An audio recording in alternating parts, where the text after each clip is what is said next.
আমি সব করার চেষ্টা করি। দ্বিতীয় নম্বর বিষয়, এইটা তো আর রাজনৈতিক অনুষ্ঠান না, প্রচলিত যে রাজনীতি। এমনিতে রাজনীতি ফরজ, কিন্তু কোরআনের, কিসের? কোরআনের রাজনীতি করা ফরজ। 903টার উপরে আয়াত আল্লাহ ডাইরেক্ট ইনডাইরেক্ট মিলে দিয়েছেন। ওটা ফরজ না হলে এত কথা দিত না। যেহেতু প্রচলিত যে রাজনীতির কথা আমরা অনেকে বুঝতেছি 53 বছরে, ওই রকম একটা অনুষ্ঠান এটা না, এটা একটা ইবাদত।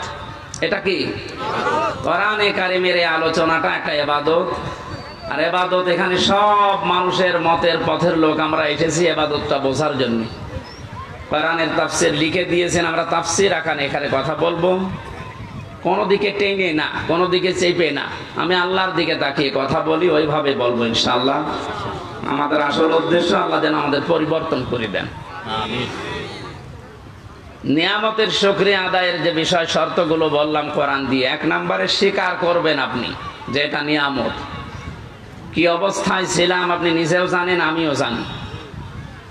আমি বাংলাদেশের বৈধ নাগরিক। আমার বাড়ি পাশের বিভাগে, খুলনা বিভাগে, কুষ্টিয়া, এটা পাশের বিভাগ রাজশাহী। এই মান্দাতে আমি এসেছিলাম বিয়ে খাওয়ার জন্য, একটা বিবাহ অনুষ্ঠানে আমার আসতে দেয়। বলেন তো কোন অবস্থায় ছিলাম?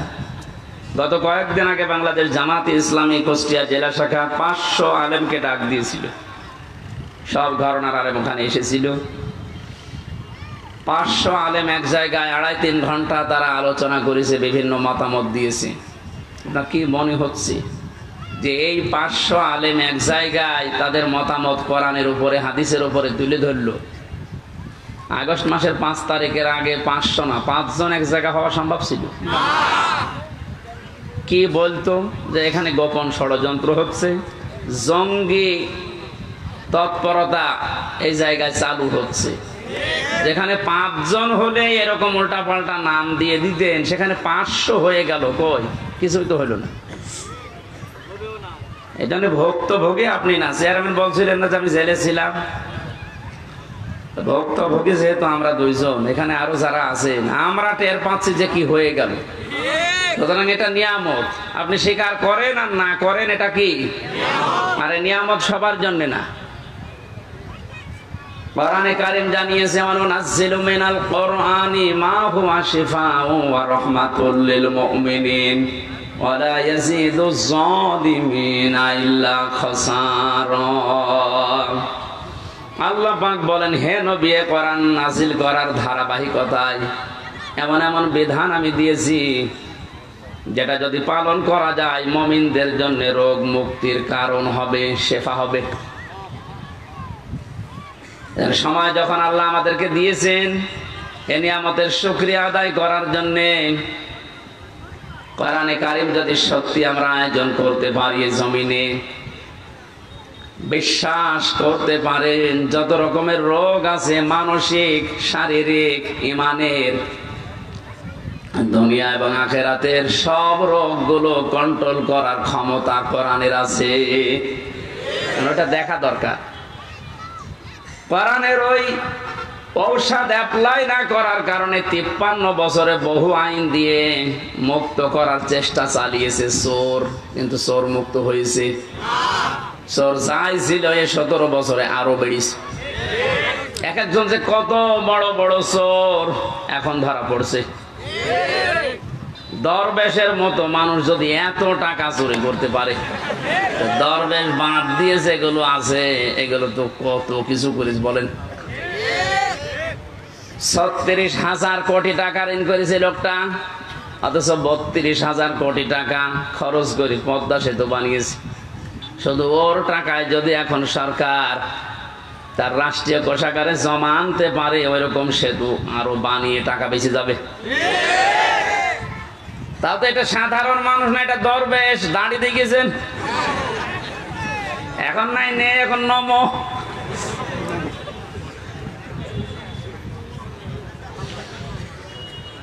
এই জন্য চোর মুক্ত করার জন্য বহু চেষ্টা চালিয়েছে। 0 টলারেন্স পর্যন্ত ঘোষণা দিয়েছিল বঙ্গবন্ধুর মেয়ে। পারে তো নাই। চোর দিন যত গেছে তত বেড়েছে। কারণ চোর মুক্ত করার জন্য যে ঔষধ দরকার, 53 বছরে পড়ে নাই। বিশ্বনবী জানিয়েছেন পৃথিবীতে এমন কোন রোগ নেই যে রোগের ঔষধ নেই, কিন্তু সঠিকভাবে রোগটা নির্ণয় করার পরে যদি ঔষধ দেওয়া যায় মাস্ট বি রোগ ভালো হবেই। এতদিন পর্যন্ত যেহেতু রোগের ঔষধ পড়ে নাই, সূরা মায়েদার 38 নম্বর আয়াতটা পড়া লাগবে। অসারিকু ওয়াসসারিকাতু ফাকতাউ আইদিয়াহুমা জাযাম বিমা কাসাবা নাকালাম মিনাল্লাহ ইলা আখিরি আয়াত। আল্লাহ পাক বলেন চোর পুরুষ হোক আর নারী হোক, সাক্ষ্য প্রমাণে যদি ধরা পড়ে যায় অবশ্যই তার হাত কেটে দেওয়া লাগবে। এটা হচ্ছে দুনিয়ার শাস্তি। কোন জায়গায়?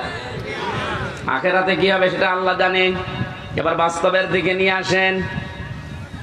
আপনি কে কোন আদর্শ মানেন, দল করেন আমি জানি না, কোরআনের এই আয়াতটা যদি 53 বছর আগে যখন সংবিধান তৈরি হয়েছিল স্বাধীন করার পর, ওই সময় যদি আমরা এই আইনটা জারি করে দিতে পারতাম, আমার মনে হচ্ছে এই 24 সালে হাজারো মানুষের হাত শরীরে থাকতো না।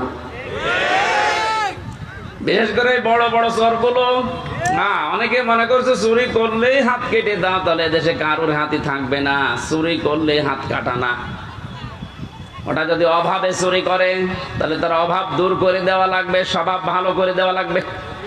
স্বভাব ভালো করার জন্য যে পদ্ধতিগুলো আছে ওই ধাঁচে ফেলা লাগবে। আর যদি স্বভাবে চুরি করে কেউ, আমার তো মনে হয় দেশে যারা বড় বড় চোর একটারও কোনো অভাব নেই, সবই স্বভাবে চোর। এটা মানুষের টাকা লাগে কত, চুরি করে তাও যদি আপনি নিয়ে যেতে পারতেন আপনাকে আমি কিছু বলতাম না। নৌকায় পার হচ্ছিল, ওর বন্ধুরে যখন ধরেছে বন্ধু বলছে আমি একা ধরা খাবো। ওই যে আল্লাহর ওলি কোনটা, ওই যে সালমান এফ রহমান, ওর দাড়ি গো, এগুলো দাড়ি কেটে ফেলেছে। তো আপনি কি করলেন বলেন তো? এখন এই যে ডিম খাচ্ছেন উপর দিয়ে নিচ দিয়ে, আরো তো জায়গা মতো পড়েননি। আমাদেরকে যে সমস্ত জালেমদের হাতে দিয়েছিলেন, আপনাদেরকেও যদি ওই রকম সামনে কেউ পড়ে যায়, ডিম দেখবেন জায়গায় দিয়ে দেবে। এই যে হাতের আঙ্গুল নখ তুলে ফেলে, এগুলো রিমান্ডে দেখাচ্ছিল যে আমরা যে এইভাবে নখ তুলি। এইরকম লোক জালেম শুধু ওদেরই, আর জালেম নেই, এখনো আছে। এই জন্য আপনার কিছুই হয়নি। এই আয়াতটা যদি কার্যকর থাকতো আপনি চুরিও করতে পারতেন না, আজ আপনার উপরে ডিম খাওয়া লাগতো না। কোরআন নাজিল করার ধারাবাহিকতায় যেহেতু বিভিন্ন ঔষধ আছে, এগুলো এখন সব জায়গায় প্রতিষ্ঠিত করা দরকার। তাহলে জান্নাত, মিনি জান্নাত আপনি বাংলাদেশে দেখতে পাবেন। এই জন্য এই নিয়ামতে সবাই আনন্দিত না। ওয়ালা ইয়াজিদু যালিমিনা ইল্লা খাসারা। হে নবী, জালেমদের জন্য কোরআনে কোনো ঔষধ নেই। কোরআনের যত সুন্দর কথায় তাদেরকে শোনান, তাদের শুধু ক্ষতি বৃদ্ধি হবে, রাগ হবে।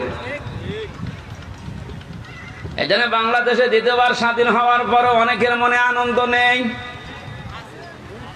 কিছু মানুষের মনে এখনো পর্যন্ত দুঃখ, এখনো তাদের ক্ষতি বৃদ্ধি হতে আছে। দিন যত যাবে জালেমের কোনো সুসংবাদ নেই, ও আরো প্যাচে পড়বে। কারণ কি বলেন তো? কারণ জালেম যারা, এই শব্দটা এত ভয়ঙ্কর মারাত্মক শব্দ। কোরআনে কারিমে আল্লাহ যত কঠিন কঠিন কথা দিয়েছেন, সবচাইতে বড় কঠিন বক্তব্য দিয়েছেন জালেমের বিরুদ্ধে। আল্লাহ পাক বলেন ইন্নামাস সাবিলু আলাল্লাযিনা ইয়াযলিমুনান নাস ওয়া ইয়াবগুনা ফিল আরদি বিগাইরিল হক ইলা আখিরি আয়াত। সূরা সূরার 42 নম্বর আয়াত প্রথম অংশে আছে। আল্লাহ বলেন আমি আল্লাহর মামলা হবে তাদের বিরুদ্ধে যারা মানুষ হয়ে মানুষের উপরে জুলুম করেছে। এই আয়াত অনুযায়ী এখন বলেন তো বাংলাদেশে আল্লাহর মামলার আসামি আছে না নেই? আল্লাহ ইয়াজলিমুনাল মুসলিমুনা দেননি যে মুসলমানদের উপরে যারা জুলুম করেছে, ইয়াজলিমুনান নাস, মানুষ হয়ে যারা মানুষের উপরে করেছে তাদের জন্য আল্লাহর মামলা রেডি হয়ে আছে। 17 বছর আপনি কি করলেন বিবেকের কাছে প্রশ্ন করেন। আপনি হামজার মামলার আসামি না, আপনি আল্লাহর মামলার আসামি। দ্বিতীয় শব্দ আরো মারাত্মক,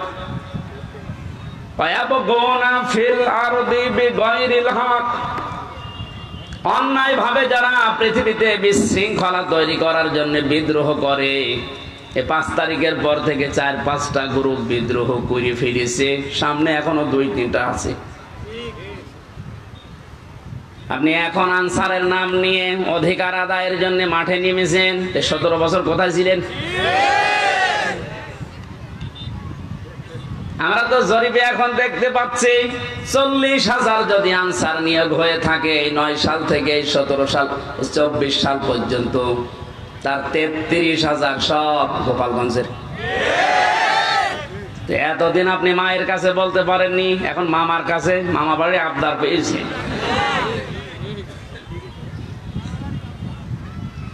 5 তারিখের পর থেকে 29 তারিখ পর্যন্ত পুলিশ ছাড়া যদি বাংলাদেশ চলতে পারে, ও আনসার ছাড়া চলতে পারবে? আপনাদের অধিকারের বিরুদ্ধে আমি না অধিকার আদায় করেন, বৈষম্য দূর করার জন্য, যেহেতু এই দেশটা স্বাধীন হয়েছে করেন, কিন্তু সময় বুঝে তো এখনই শুরু করে দিয়েছেন। লোকটাকে কিছু গোছাতে দেবেন তো, কত ঋণ তার মাথার উপর আপনি রেখে পালিয়ে গেলেন, আপনি টের পাচ্ছেন? সে তো দাঁড়িয়ে আছে এখনো, তাকে একটু সময় দেন, সে একটু গুছিয়ে নিক।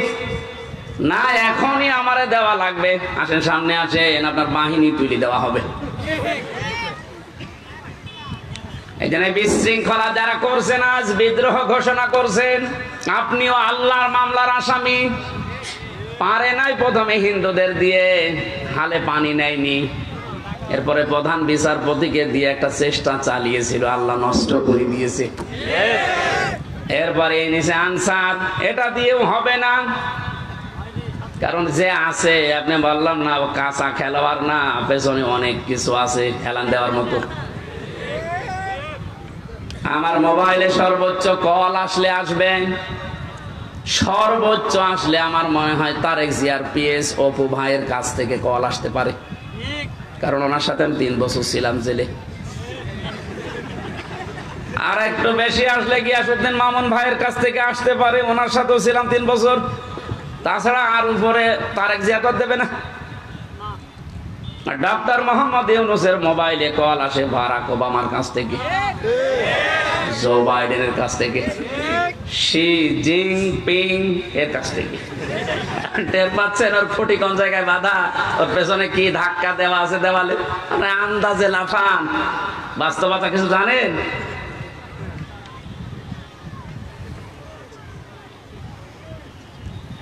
অনেকে আপার কাছ থেকে মোবাইলে কল পেয়ে বলছে, আপা ঘাবড়াবেন না, আপনি ঘাবড়ালে আমরা নরম হয়ে যাই। একটা পাগল, কোন জামানায় কোন দেশে কোন গর্তের ভেতরে আছে ও টের পাচ্ছে যে লোকটা কি, যে লোকটা ভারতকে এই থ্রেট দিতে পারে, বেশি ঝামেলা করলে 7 সিস্টার উড়িয়ে দেব, তার পেছনে কি খুঁটি আছে আপনি জানেন না। ও যদি এই মুহূর্তে চাপ দিয়ে বলে যে ভারত যারা নিয়েছেন বধূ হিসাবে ফেরত দেওয়া লাগবে কালকের ভেতরে, কারণ এ কথা তো ওর কথা না, এ কথা ওকে বলাচ্ছে, ভারত বাধ্য হবে 24 ঘন্টার ভেতর ফেরত দিতে। 24 ঘন্টা লাগবে না, 24 মিনিটে ফেরত পাঠাবে। এইরকম একটা লোক, আর আপনি আন্দাজে এখান থেকে ফতোয়া দেন, বাবা ঘাবড়াবেন না, ঘাবড়াবেন না। আপনি 2টা পিটনি খেলে সব ভুলে যান, আর তার সিকিউরিটিতে গেছেন। এজন্য বাস্তবতা আপনি কিছু টের পাচ্ছেন না ভাই, অনেক দূরের বিষয়। আমি সামনে আয়াতের ভেতরে যদি আসে, আমি সামনে কথা বোঝাবো ইনশাল্লাহ। যেটা বোঝাতে চাচ্ছিলাম সহজ সরল ভাষায়, আজ বিশৃঙ্খলা তৈরি করার জন্য যারা বিভিন্ন বাহিনীকে কাজে লাগাচ্ছেন, আমার তো যতটুকু বাস্তবতা, রিমান্ডে আরে 3 বছর জেলে থেকে দেখেছি, ওদের চরিত্র এত খারাপ, ওই মানুষগুলো শেষে দেখবেন পতিতাদেরকেও রাস্তায় নামিয়ে দেবে। কোনো কিছুতে কোনো কিছু উপরে উঠতে পারবেন না।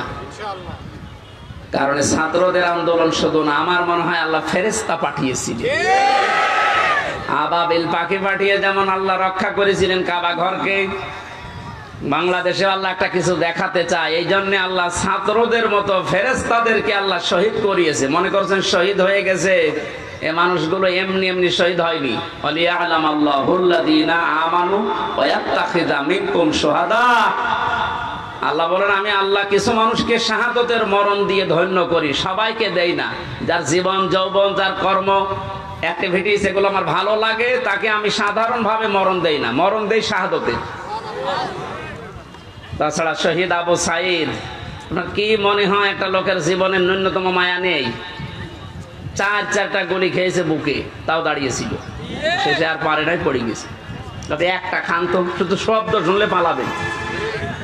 এরপরেও কিছু মানুষ এখন কথা তুলছে না, সবাই পালায়, আরো নিচে বুক পেতে দেয়, আত্মহত্যা করেছে, শহীদ হয়নি।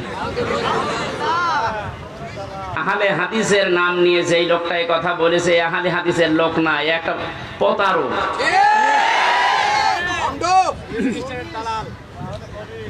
আহলে হাদিসের এই যে রাজশাহীর গোদাগাড়ির অধ্যাপক মুজিবুর রহমান, ওনার সাথে আমি উমরায় ছিলাম রমজানে, কি উনি আহলে হাদিস না? ঠিক। আপনি উল্টা পাল্টা ধারণা করবেন আহলে হাদিস নাম হলে না, ওগুলো দালাল। এ কি রফিক নামে নাকি জানো কি বিন বিন বিন বিন বিন। আমি দুইটা তথ্য বলছি, হয়তো শুনেছেন আপনি, কিন্তু এভাবে শোনেননি, ভালো করে খেয়াল করেন। যারা এগুলো ধারণা করেন বলেন মুখ দিয়ে, খুব সাবধান। ওয়ালা তাকুলু লিমান ইয়ুকতালু ফি সাবিলিল্লাহি আমওয়াত বাল আহইয়াউ ওয়ালাকিন লা তাশউরুন। সূরা বাকারা 154 নম্বর আয়াতে আল্লাহ জানিয়েছেন, মানুষ যেহেতু মুখ দিয়ে কথা বলে, এজন্য মুখের উপরে আল্লাহ নোটিশ দিয়েছেন, এই কথা বলবি না। এ মুখ দিয়ে কোনো দিন এই কথা বলবি না যে যারা মারা গেছে, শহীদ হয়েছে, যে ওরা মরে গেছে, কথা বলবি না। এই কথা কার? এই জন্য শহীদ শব্দটা অনেক দামি শব্দ। যারা শহীদ হয়েছে, জালেমের জুলুমের সামনে নিজের বুক পর্যন্ত দিয়েছে, জীবন পর্যন্ত দিয়ে যারা শহীদ হয়ে গেল, ওদেরও আমাদের মতো জীবনের মায়া ছিল, কিন্তু মানবতাকে বাঁচাতে দেওয়ালে পিঠ থেকে গেছে, শেষ পর্যন্ত না পেরে জীবন দিয়ে গেল। এই মানুষগুলোকে আপনি মরে গেছে কখনো বলতে যাবেন না। আল্লাহ বলেন বাল আহইয়া, আরে ওরা জীবিত, ওয়ালাকিন লা তাশউরুন, কিন্তু তোরা টের পাস না। এরপরে মানুষ যেহেতু হৃদয়ে কল্পনা আনতে পারে, ধারণা করতে পারে, এই জন্য আল্লাহ ধারণার উপরে নোটিশ দিয়েছে, ওয়ালা তাহসাবান্নাল্লাযীনা কুতিলু ফি সাবিলিল্লাহি আমওয়াতা বাল আহইয়াউন ইনদা রাব্বিহিম ইয়ারযাকুন। সূরা আলে ইমরান 169 নম্বর আয়াত। তাফসীরে ফি জিলালিল কোরআনের ব্যাখ্যাটা ব্যাপক লেখা আছে, আমি সামিরাইজ করে বলছি। আল্লাহ বলেন ওই ধারণাও করবি না, যারা আমি আল্লাহর জন্য জীবন দিয়ে গেল, এরা মারা গেছে, এরকম ধারণাও করবি না, বরং তারা জীবিত এবং আমি আল্লাহর কাছে তারা ছিল আমারে দেবে, আমরা 100টা দেবো এখন। কিন্তু আপনি তার আল্লাহর, আমার হামজার মামলার আসামি থাকছেন না, আপনি সরাসরি আল্লাহর মামলার আসামি হয়ে যাচ্ছেন। আপনার দুনিয়াও শেষ, আখিরাত তো শেষই। এরপরও অনেকে বলে হুজুর মাফ করে দিলে কি না, জালেমদের মাফ করলে মজলুমের উপরে অবিচার হয়। কারণ আপনি তো ওই জায়গায় পড়েননি, তাই এ কথা বলছেন। 18 কোটি মানুষ যদি এদেশে মাফ করে দেয়, আয়না ঘরের সাথে যারা জড়িত ছিল, ব্যারিস্টার আরমানের বউ তাকে মাফ করবে? কি মনে হয় যে আন্দাজ বললে মাফ করে দেবে? আপনি থেকে দেখেন তো, স্বামী ছাড়া 8 বছর। আরে ভাই, একটা মানুষকে আপনি যদি মেরে ফেলতেন, তাহলে তার বউটা অন্য জায়গায় বিয়ে করতে পারত। এক কথা বলছেন এখন। আর আপনি এমন জায়গায় রাখেন, এই জন্য আয়না ঘর মারা বানিয়েছে। আমার মনে হয় ওটা ধ্বংস করে ফেলা লাগবে না, ওটা রেখে দেন, ওটা টুরিস্ট প্লেস হিসাবে রেখে দেন। মানুষেরা ওটা দেখতে যাবে, আর সামাম পৃথিবীর মানুষ জানবে যে এই বাংলাদেশে একটা জালেম ছিল। মানুষ কত বড় নৃশংস, কত বড় জুলুমকারী হলে এই যে মাটির নিচে, এই ঘরের ভেতরে মানুষকে তাও 2-5 দিন রাখেন, 8 বছর রেখে দিয়েছে। কারোর 10 বছর, কারোর 12 বছর। আমিও মাঠের নিচে ছিলাম, যেখানে আমি শুনেছি। আমারও তো বেশি দিন রাখে না। কি যে মানুষের একেবারে সহ্যের বাইরে চলে যাবে জায়গাটা।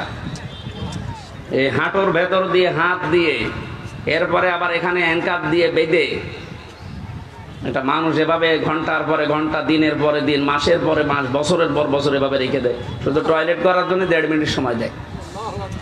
আমার সাথে যে আলেম ছিল মুফতি ফখরুল ইসলাম, কি কষ্ট যে লোকটাকে দিয়েছি। এই জন্য জালেম যারা, এদেরকে হেদায়েত আল্লাহ দেবেন না। আমি দোয়া করলেও হবে না। কাবা শরীফের ইমামও যদি দোয়া করে এই জালেমের জন্য, ওকে আল্লাহ হেদায়েত দেবে না, ওকে জাহান্নামে দেবে। আমি এইটা বানালাম। এই কথা বন্ধ করেন। আল্লাহু লা ইয়াহদিল কওমাজ জালিমিন, এ কোরআনের আয়াত না আমি বানালাম? এই কথা বলুন। এই যে ইহদি, এখানে আলেম আছে না? মোজারে, এটা বর্তমান, ভবিষ্যৎ, প্রেজেন্ট, ফিউচার। আল্লাহ পাক বলেন আমি জালেমদেরকে হেদায়েত দিচ্ছি না, দেবও না। সুতরাং যারা জুলুম করেছেন, আপনি জানতেন না যে আয়না ঘরে কারা থাকে?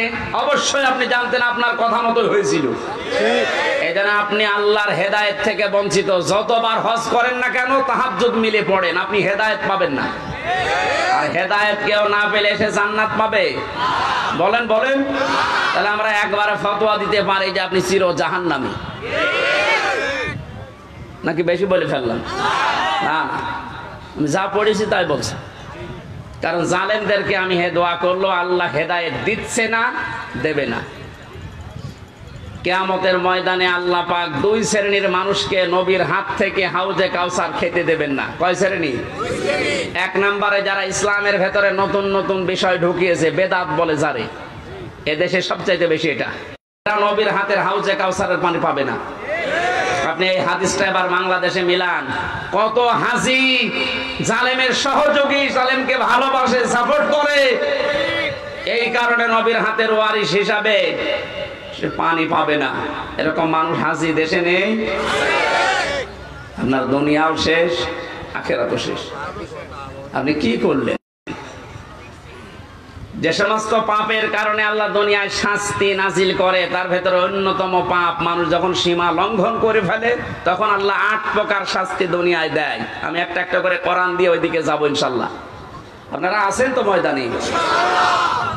নিয়ামতের শুকরিয়া আদায় যদি করতে চান, তাহলে মুখ দিয়ে বলেন যে হ্যাঁ, এটা নিয়ামত। এটা বিশাল একটা পাথর বুকের উপর থেকে আল্লাহ নামিয়ে দিলেন, এটা কি?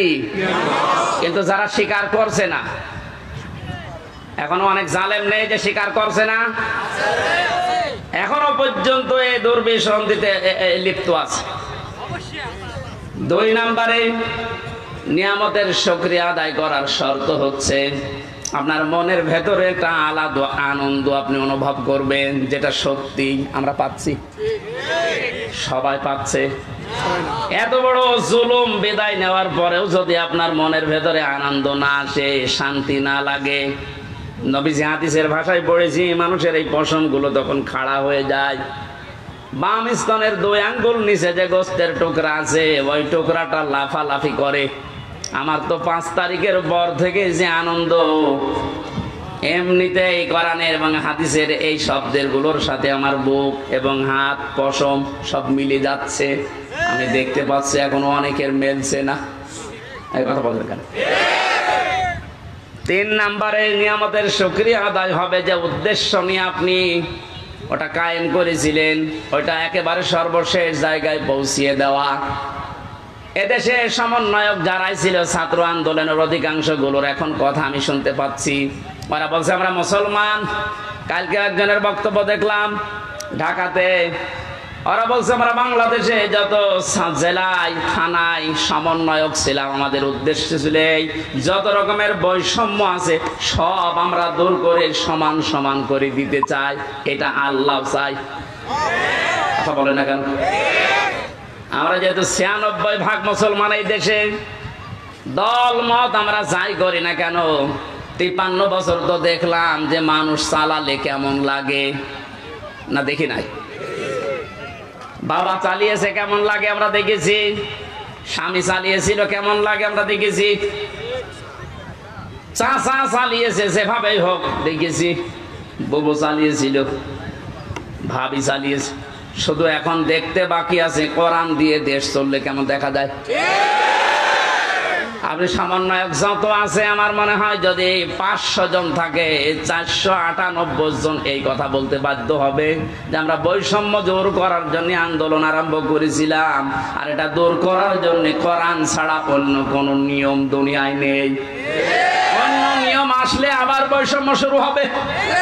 কোরআনে কারিমে কোনো বৈষম্য আছে? নেই। নেই যে এটার প্রমাণ কি? আফালা ইয়াতাদাব্বারুনাল কুরআন ওয়ালাউ কানা মিন ইনদি গায়রিল্লাহি লাওয়াজাদু ফীহি ইখতিলাফান কাসীরা। এটা বৈষম্য বিরোধী আয়াত। আল্লাহ পাক বলেন সূরা নিসার 82 নাম্বার আয়াতে আছে, 5 পারা 10 পৃষ্ঠা 3 নাম্বার লাইনে রব্বুল আলামিন বলেন, কি হয়েছে তোদের আমার কোরআন নিয়ে কেন চিন্তা ভাবনা করো না? আমি কোরআনে এমন কোন বক্তব্য দেইনি যে একটার সাথে আরেকটা মেলে না। আল্লাহর কোরআনে আপনি এমন কোন বক্তব্য পাবেন না যে আজকে দিলাম এই 2 দিন পরে ওইটার সাথে আর আগের কথার মিল নেই, এমন কোন বক্তব্য কোরআনে আছে? আরো জোরে বলেন। সুতরাং এই দেশে যে বৈষম্য সত্যি সত্যি আমরা দূর করে নিয়ামত যে এটা প্রমাণ করতে চাই। সময়ের এখন সবচেয়ে বড় দাবি হচ্ছে আল্লাহর কোরআনকে এখন এই দেশে কায়েম করা। এইটার বিরুদ্ধে আছেন কারা? হাত তোলেন তো।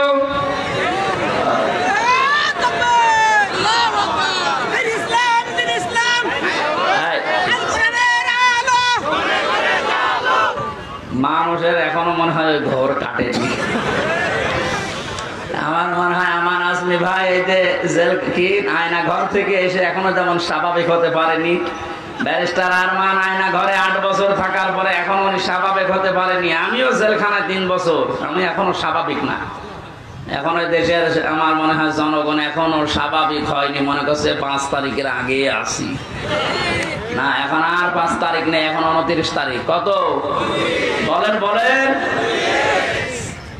যেন এর দাবি এখন এইটা, যেহেতু বৈষম্য দূর করার জন্য সংস্কার করার জন্য সব জায়গায় কাজ চলছে, সবচাইতে বড় সংস্কার হবে এখন যে জালেমগুলোর কারণে পুলিশ বাহিনীর বদনাম হয়েছে ওদেরকে প্রকাশ্যে যা ভালো লাগে ওরা করা দরকার। সব পুলিশের দোষ আছে? কখনো না। হাতে গোনা কয়েকটা জালেমদের দোষও যারা ছিল, বিশেষ করে আমার রিমান্ডে যে কয়েকজন ছিল, আমি তো অন্যগুলোর খবর ভালো জানি না, এদের আমি চিনি। আমি আকিজ গ্রুপে চাকরি করতাম, 8 দিন হাসপাতাল। এই শয়তানরা আমারে তুলে নিয়ে টাকা খাবে বলে ওই মালিককে এখন এই 5 তারিখের আগেও টাকা নিয়েছে। আমার মামলার আয়োজক ছিল মিজানুর রহমান, এই মাদারীপুরে ট্যাকের হাটে বাড়ি। এরে খুঁজে বেড়াচ্ছে, যদি পায় এরে পিটিয়ে মেরে ফেলবে। আমার কুষ্টিয়াতে আমাদের সামনে 14 জন মানুষকে একদিনে মেরেছে, 5 তারিখে একদিনে। দারোগা সাহেব আলী। কুষ্টিয়ার মানুষ যদি ওর চেহারা পায় কি যে করবে মানুষ, কারণ যারা মারা গেছে সব আমার বাড়ির আশপাশে।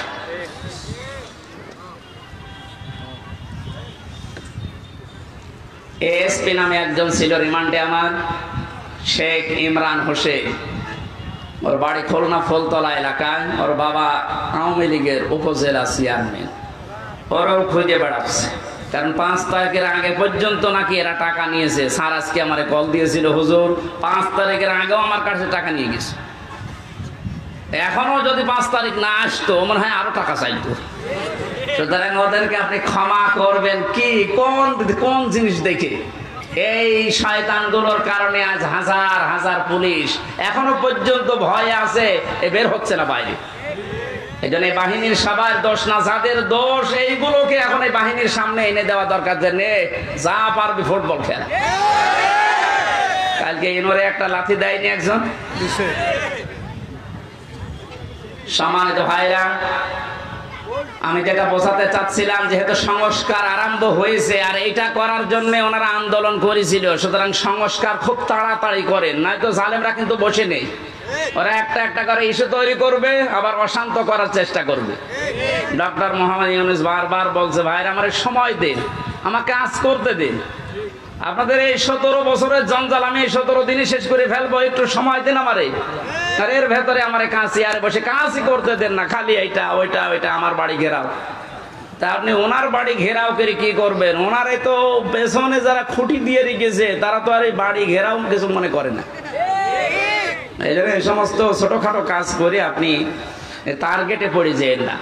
সংস্কার যখন চলছে, বাংলাদেশের যত ডিসি আছে, এসপি আছে, টিওনো আছে, ওসি আছে, যারা জালেমদের সহযোগী ছিল, সবাই না, যারা ছিল ইমিডিয়েট তাদেরকে এই মুহূর্তে বাধ্যতামূলক বাদ দিয়ে দিন। কারণ এরা যদি একটু ফাঁক ফকড় পায়, ওরা কিন্তু অনেক কিছু করে ফেলবে। এই জন্য আমাদের উচিত হচ্ছে তাড়াতাড়ি করে এই সংস্কারগুলো খুব তাড়াতাড়ি আরম্ভ করা। ডক্টর আসিফ নজরুল সাহেব উনি ঘোষণা কালকে দিয়েছে যে খুব তাড়াতাড়ি এটা করা হবে, একটু তাড়াতাড়ি করেন, নয়তো এখনো ঝামেলা কাটছে না। আমরা নিয়ামতের শুকরিয়া আদায় যে 3টা পদ্ধতি শুনলাম, মুখে স্বীকার করা, অন্তরে আনন্দ পাওয়া, আর যে উদ্দেশ্য নিয়ে এটা করেছে ওই উদ্দেশ্যটা এখন এই সংস্কারের মাধ্যমে কায়েম করা। আল্লাহ আমাদেরকে এভাবে নিয়ামতের শুকরিয়া আদায় করলে আমরা যেটা চাই ওইটা আল্লাহ আরো বাড়িয়ে দেবে। কাফারতুম, যদি না শুকরি করেন, যদি না বোঝার ভান করে থাকেন, যদি এবার ভুল করেন, এই ভুল কিন্তু আর শুধরানোর জায়গা থাকবে না। আর ইন্না আযাবিলা শাদীদ, আল্লাহর আযাব শাস্তি বড় কঠিন। আল্লাহ তুমি আমাদেরকে আয়াতটা এক্ষুনি বাস্তবে মেনে নেওয়ার তৌফিক দাও, বলেন আমিন। দরুদ ও সালাম পড়ি আমাদের নবী মুহাম্মদ রাসূলুল্লাহর উপরে সাল্লাল্লাহু আলাইহি ওয়াসাল্লাম। আমার আজকের আলোচনার বিষয় হচ্ছে এই যে আযাব গজবগুলো একটা একটা করে এখনো থামছে না, আসতে আছে। এগুলোর কারণ ব্যাখ্যা করব আজকে কোরআন দিয়ে। সূরা রুম 41 নম্বর আয়াত। কত নাম্বার? আল্লাহ রাব্বুল আলামিন বলেন, আউযু বিল্লাহি মিনাশ শাইতানির রাজীম, বিসমিল্লাহির রহমানির রহিম।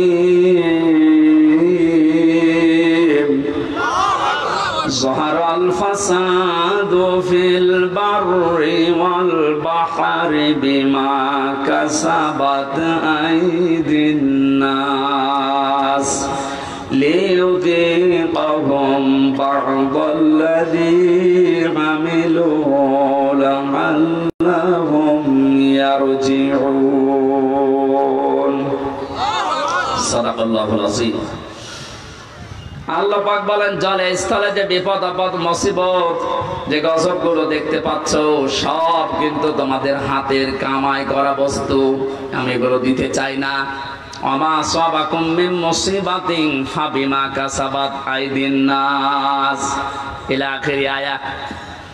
সূরা শুরার ভেতরে আল্লাহ জানিয়েছেন, যত অপরাধ করো, আমি যদি সব পাপের শাস্তি দুনিয়ায় দিতাম, শ্বাস করার সময়ও পেতে না।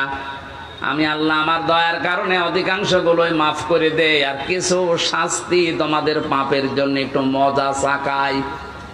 কেন চাকাই জানো? লিউযিকাহুম, এই শাস্তিগুলো তোমাদের উপরে আমি দিয়ে লাআল্লাহুম ইয়ারজিউন, আমি আশা করি তোমরা ফিরে আসবে। ও বাংলার জনগণ, পাথর নেমে গেছে বলে আপনি আবার উচ্ছৃঙ্খল হয়ে যাবেন না। কারণ উচ্ছৃঙ্খল যারা, যে মানুষগুলো জালেম, যারা মানুষের অধিকার নষ্ট করে, ওই মানুষগুলোকে আল্লাহ পছন্দ করে না, করবেও না। আমরা যেন সংশোধন হওয়ার নিয়ত যখন এসেছি, পাপের এই কারণগুলো আগে আবিষ্কার করা। প্রতিটি যুগে যুগে আমরা দেখেছি আল্লাহ যে আযাবগুলো নাজিল করেছিলেন তার কিছু কিছু কারণ পেয়েছি। সূরা আনকাবুতের 40 নম্বর আয়াতের ব্যাখ্যা আল্লাহ পাক বলেন, ফাকুল্লান আখাযনা বিযামবিহি ফামিনহুম মান আরসালনা আলাইহি হাসিবা ওয়া মিনহুম মান আখাযাতুহুমুস সাইহাতু ওয়া মিনহুম মান খাসাফনা বিহিল আরদা ওয়া মিনহুম মান আগরাকনা ইলা আখির আয়াত। আমি প্রত্যেক যুগে পাপীদের পাপের কারণে আমি তাদের অপরাধের কারণে আমি পাকড়াও করেছিলাম। কাউকে আমি বৃষ্টির ভেতরে বৃষ্টি দিয়ে দুনিয়া থেকে বিদায় দিয়েছি, কাউকে পাথরের বৃষ্টি, কাউকে আমি আল্লাহ বন্যা দিয়ে দুনিয়া থেকে বিদায় দিয়েছি। এরকম ৮-৯টা শাস্তির কথা আয়াতের ব্যাখ্যায় আমরা পেয়েছি। এখন যেহেতু বন্যা চলছে, কি চলছে? যদিও আমার যতটুকু ধারণা বা বাস্তবতায় যা দেখছি, এর জন্য এককভাবে দায়ী আমাদের এই প্রতিবেশীরা। ওরা আমাদের যখন ডাকবে তখন দেয় না, যখন আমরা নিজেরাই ডুবে যাই তখন ছাড়ে। কি একটা আশ্চর্য প্রতিবেশী আল্লাহ আমাদেরকে দিয়েছেন। আর এই প্রতিবেশী নিয়ে অনেকে গর্ব করে। প্রতিবেশী যদি প্রতিবেশীর মতো না হয়, তাদের বিরুদ্ধে আল্লাহ পাক নিজে অভিযোগ দায়ের করবেন। সুতরাং আপনারা প্রতিবেশী হিসাবে যা করছেন, এটা প্রতিবেশীর কাজ না। আমরা তাফসিরে হাদিসে এমনও পেয়েছি, প্রতিবেশীর মর্যাদা মূল্য এত বেশি, নবীজি বলতেন মাঝে মাঝে যে জিবরাইল যেভাবে প্রতিবেশীর কথা আমারে শোনায়, আমার তো মনে হচ্ছে যে আমার জমি জায়গা আবার প্রতিবেশীকে দিয়ে দেয়া লাগে কিনা। এত হক, এত অধিকারের কথা জিবরাইল এসে প্রতিবেশীর বিষয়ে নবীকে জানাতেন। আর আমরা কি কপাল নিয়ে আসলাম, প্রতিবেশী একটা পেয়েছি, কন্যা দিয়ে দিলাম, তারপরও বন্যা দিয়ে শেষ করে দিচ্ছি। আর কি দেব? যিনি বলেছিলেন যা দিয়েছে ভোলার মতো না, কোনদিন ভুলতে পারবে না, তাকেই তো দিয়ে দিলাম। কন্যা দেওয়ার পরে যদি বন্যা খাওয়া লাগবে, জানতাম যে কন্যা জীবনও দিতাম না। হেলিকপ্টারের মালিককে বলে দিতাম যে ভাই ওইদিকে না, যে অন্যদিকে যান। প্রতিবেশী আপনারা কিন্তু টার্গেট হয়ে যাচ্ছেন আল্লাহর। তারপরও যেহেতু প্রতিবেশী, আপনাদেরকে আহ্বান জানাচ্ছি, আপনাদের মানবিক যে দিকগুলো আছে একটু ফুটিয়ে তোলেন। কি অবস্থা এই 12-13টা জেলার,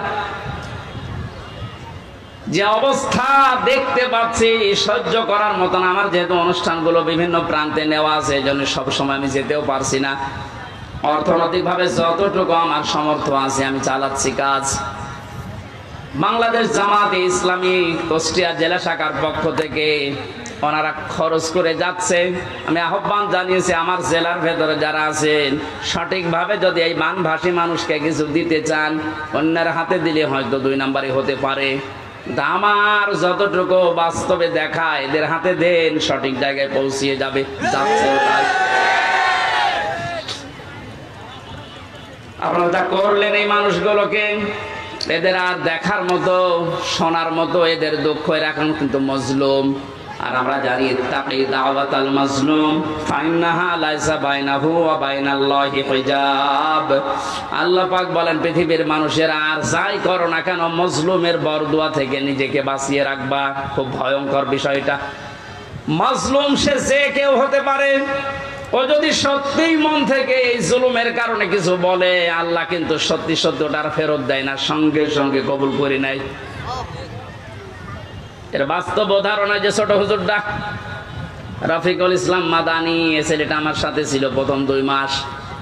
আমারে বলছিল, হামজা ভাই আমারে প্রথম ধরার পরে রিমান্ডে যেদিন আমার রাত 12:30টার সময় হাতির ঝিলে নিয়ে গেছে, পুরা উলঙ্গ করেছে, আমার শরীরে 1 টুকরা কাপড় রাখতে দেয়নি। রাস্তা 2 দিক থেকে ব্লক করে আমার পুরা শরীরটা উলঙ্গ করে একটা সিগারেট আমার হাতের ভেতরে ধরিয়ে দিয়েছে। এটা অর্ধ উলঙ্গ মেয়ে লোক কোথা থেকে যেন নিয়ে আসলো, আমার পাশে দাঁড় করিয়ে ছবি তুলতেছে। আর একে অন্যকে বলছে এটা আজকে ছড়িয়ে দেওয়া লাগবে, তাহলে দেশের মানুষ বুঝবে যে হুজুরের অবস্থা কি। বলছে, আমি একজনকে জিজ্ঞাসা করলাম, এক এসআইকে, যে আপনারা যা করলেন আমার সাথে, এটা কি সত্যি ডিবির হারুন স্যার জানে? ওই এসআই বলছে জানে না, মানে ও হারুন স্যারই করাচ্ছে। বলছে, আমি এত অসহায় হয়ে গেলাম ওই সময়, মুখ থেকে আমার বের হয়ে গেল, আল্লাহ যা করলো তুমি তো দেখলে, যে লোকটার নির্দেশ মতো এগুলো করছে তারে তুমি একটু দেখো। আল্লাহ ঠিক দেখেছে। ছোট হুজুরকে যা করেছিল আল্লাহ দুনিয়ায় থাকতে ওরে দেখিয়েছে 3 ইঞ্চি। রাস্তায় বের হতে পারে না, মহিলারা পর্যন্ত নাকি এখন জিকির করছে 3 ইঞ্চি 3 ইঞ্চি। কোথায় নামিয়েছে আল্লাহ দেখলেন? এটা রেকর্ড হচ্ছে। এজন্য যারা প্রতিবেশী আছেন খুব সতর্ক থাকেন। মাজলুমের দোয়া কিন্তু আল্লাহ ফেরত দেবে না। আপনি যদি বলে কয়েও দিতেন যে এই 8 ঘন্টা 10 ঘন্টা পরে আমি পানি ছাড়বো, তাও তো আমি একটু বসিয়ে নিতে পারতাম। রাতের বেলা ঘুমিয়ে আছে আর পানি দিয়ে আপনি ভাসিয়ে দিলেন।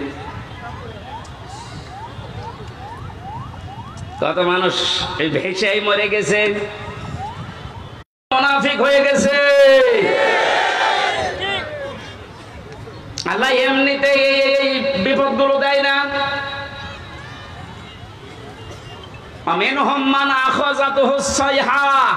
কারো উপরে আল্লাহ পাথরের বৃষ্টি নাজিল করে।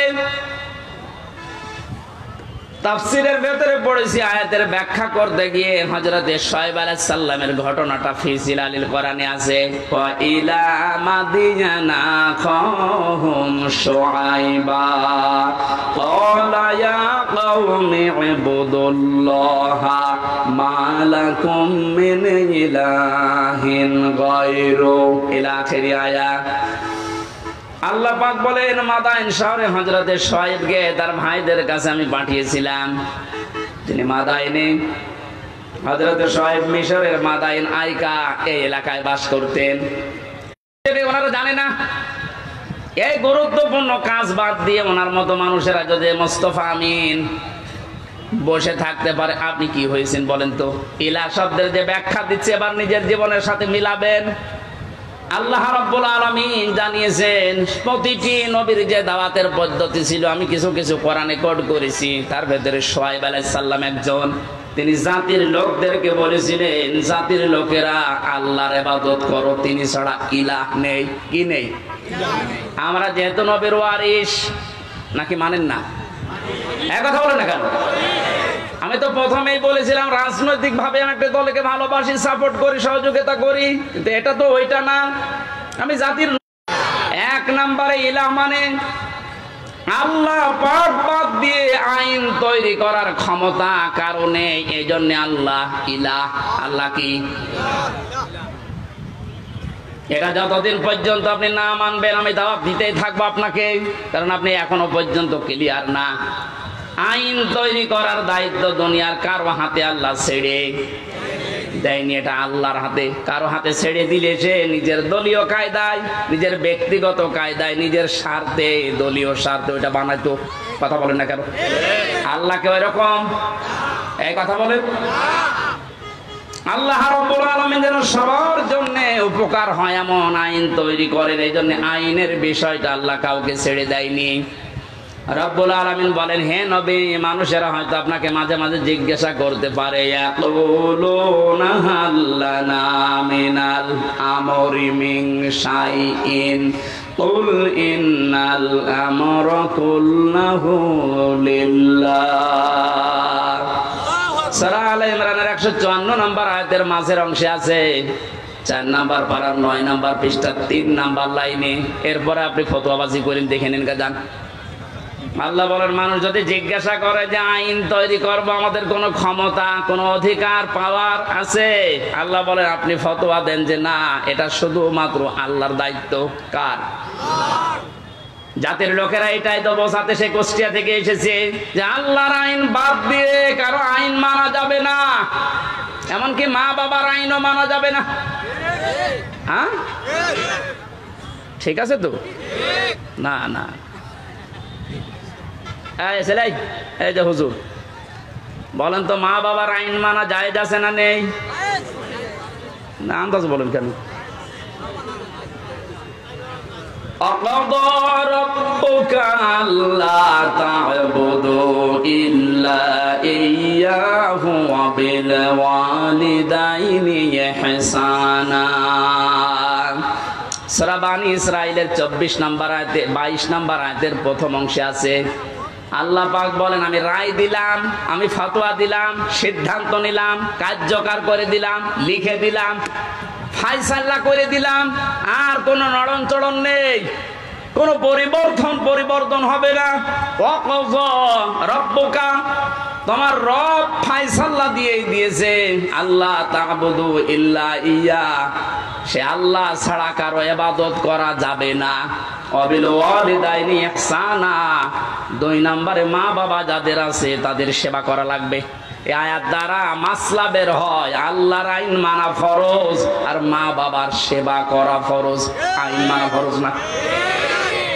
ও বাংলার মুসলমানেরা আবার বিবেককে প্রশ্ন করেন, আল্লাহর পরে মা বাবার স্থান, তাদের আইন মানা জায়েজ নেই, তাদের সেবা করা ফরজ, তাদের পেছনে সাধ্যমতো খরচ করা ফরজ।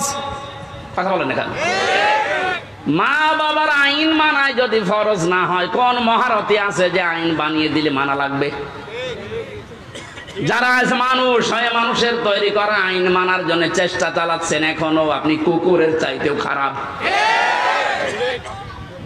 একটা কুকুরের আইন মানে মানুষ হয়ে, এরপরও আপনি মানুষের আইন তৈরি করার জন্য, তাদের আইন প্রতিষ্ঠার জন্য এখনো যদি কাজ করেন, সংগ্রাম করেন, টাকা পয়সা খরচ করেন, আপনি কিয়ামতে যখন উঠবেন মরণের পরে আপনার এই আকার থাকবে না, কুকুর হয়ে উঠবেন। এটা আমি বানালাম? হ্যাঁ, সূরা রহমানের ভেতরে আছে ইউরাফুল মুজরিমুনা বিসিমাহুম ফায়ুখাযু বিন-নাওয়াসি ওয়াল আকদাম। আমি লম্বা করে দলিলগুলো বলতে পারছি না, খুব তাড়াতাড়ি করছি। হযরত শুআয়ব আলাইহিস সালামের জীবনীতে এবার পেয়েছি, তাকে যে পাথরের বৃষ্টি দিয়ে ধ্বংস করে দিয়েছিলেন উম্মতদেরকে, হযরতে শুআয়ব জাতির লোককে বলেছিলেন, জাতির লোকেরা 2টা কাজ তোমরা বেশি বেশি করো, এই জন্য আল্লাহ এই গজব দিতে যাচ্ছেন, সতর্ক হও। ফাআউফুল কাইলা ওয়াল মিজানা ওয়ালা তাবখাসুন নাসা আশিয়াআহুম ওয়ালা তুফসিদু ফিল আরদি বা'দা ইসলাহিহা ইলা আখিরি আয়াত। 1 নম্বরে জাতির লোকের ভেতরে এই কাজটা বেশি ছিল, তারা ওজনে কম বেশি করত।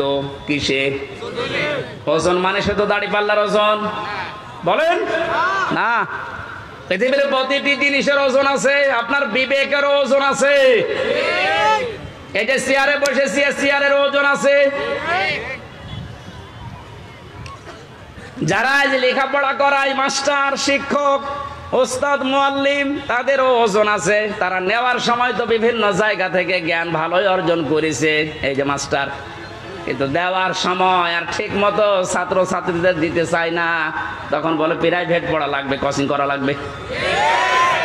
কোরআনে কারীম যেন আমাদের নাম নিয়ে আয়াতটা আল্লাহ নাযিল করেছেন, ওয়াইলুল লিল মুতাফফিফিন আল্লাযীনা ইযা ক্তালু আলান নাসি ইস্তাওফুন।